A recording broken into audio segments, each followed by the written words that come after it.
want to thank Annette Leslie, I don't know where she is, for hosting that great reception last night. And if you haven't read her book, Carry Me, about her son Carson, you should. And it's like so many of you out there who have lived through this terrible disease. It's both heart-wrenching but also positive. Carson said that, Mommy, I hope those, whatever's happening to the tissues of my brain, that they'll be able to learn from that.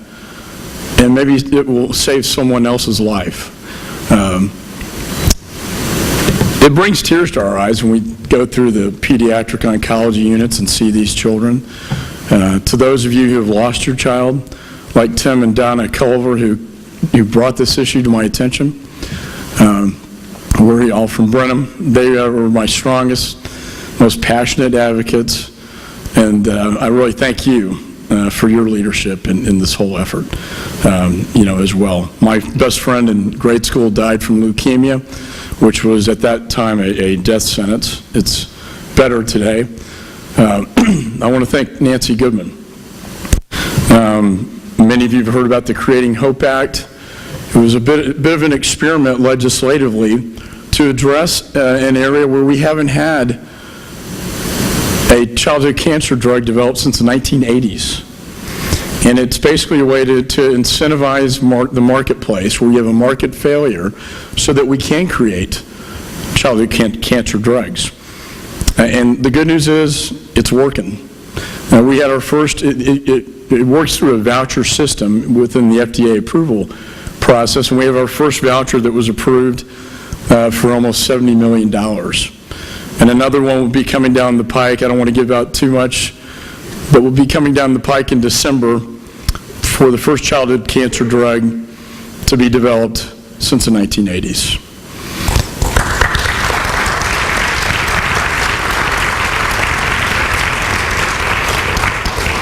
And it was really Nancy's brilliant idea. I can't take credit, but Chris and I were the vehicles, if you will, in a bipartisan manner. After all, this should not be a Republican-Democrat issue. It's an American children issue. And it passed. I want to thank Mike Kelly for bringing Congressman from Pennsylvania, bringing Brianna, our greatest childhood advocate, on the House floor in violation of the House rules to whip that bill. And we got the broad range of far left and far right elected officials and got that thing passed. And also thank you for Hyundai Hope on Wheels. We had an event earlier this morning. They've raised $87 million to the cause. And I want to thank you for that.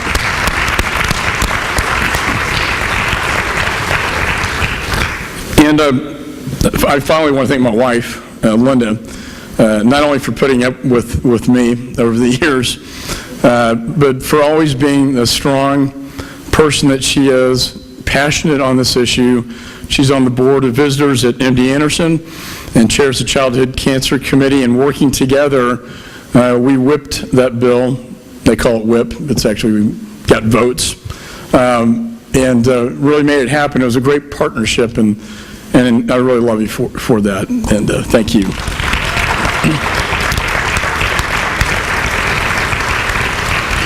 So we have a great program. I just want to touch on it very briefly and let Chris say a few words. First, we have the director of NIH, Dr. Francis Collins, here today. Thank you so much for being here, sir. Dr. Ron DePino, president of MD Anderson, who's been a great friend and ally of the McCaul family.